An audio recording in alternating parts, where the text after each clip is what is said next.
আজকে তৃণমূল কংগ্রেসের সাংসদ শ্রীমতী মহুয়া মৈত্র অত্যন্ত ভিন্ন একটি কমেন্ট করেছেন টুইটারে আমাদের সর্বভারতীয় উইমেন্স কমিশনের সম্মানীয় চেয়ারম্যান রেখা শর্মাজিকে নিয়ে।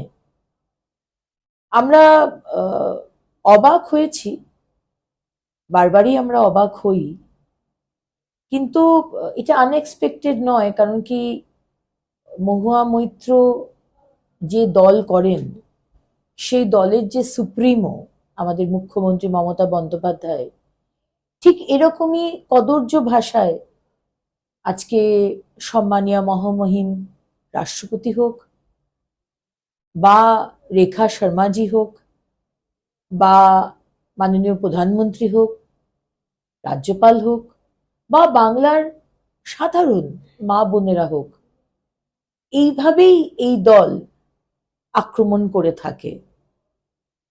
যে মহুয়া মৈত্র মা কালীকেও ছাড়েননি অপমান করতে, তার কাছ থেকে তো এটাই এক্সপেক্টেড। কিন্তু মহুয়া মৈত্র, আপনি কদিন আগে সংসদে আপনার বহিষ্কার নিয়ে আপনি নিজেকে দ্রৌপদীর সাথে তুলনা করে, তার বস্ত্রহরণের সাথে তুলনা করে কথা বলেছেন। কিন্তু আজকে পশ্চিমবঙ্গে যে মা বোনেদের প্রতি মুহূর্তে বস্ত্রহরণ হচ্ছে, কুচবিহার বলুন, জগদ্দল বলুন, অপমান হচ্ছে, লাঞ্ছনা হচ্ছে, আপনি সেটা নিয়ে কিন্তু একটা টুইটও করেননি, একটা কথাও বলেননি। না বলাটাই স্বাভাবিক। আমি এক্সপেক্ট করেছিলাম, বা বাংলার মায়েরা এক্সপেক্ট করেছিল, যে আপনি এই যে বস্ত্রহরণের কথা বলেন বা এই পাজামা নিয়ে কি কথা বলেছেন টুইটারে, অন্তত এই মা বোনেদের যাদের উলঙ্গ করে গ্রামে ঘোরানো হলো, তাদেরকে অন্তত একটা বস্ত্র বা শাড়ি আপনি তাদেরকে গিয়ে দেবেন। বাংলার মা বোনেরা এটা আশা করেছিল।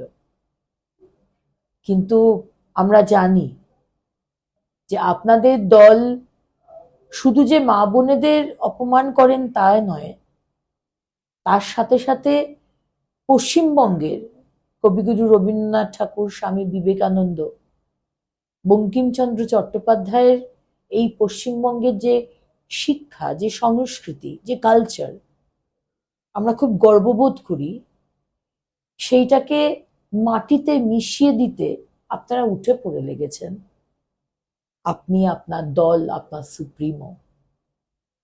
আর আমরা প্রতিনিয়ত আপনাদের এই কদর্য ভাষা যখন জানতে পারি, শুনতে পারি,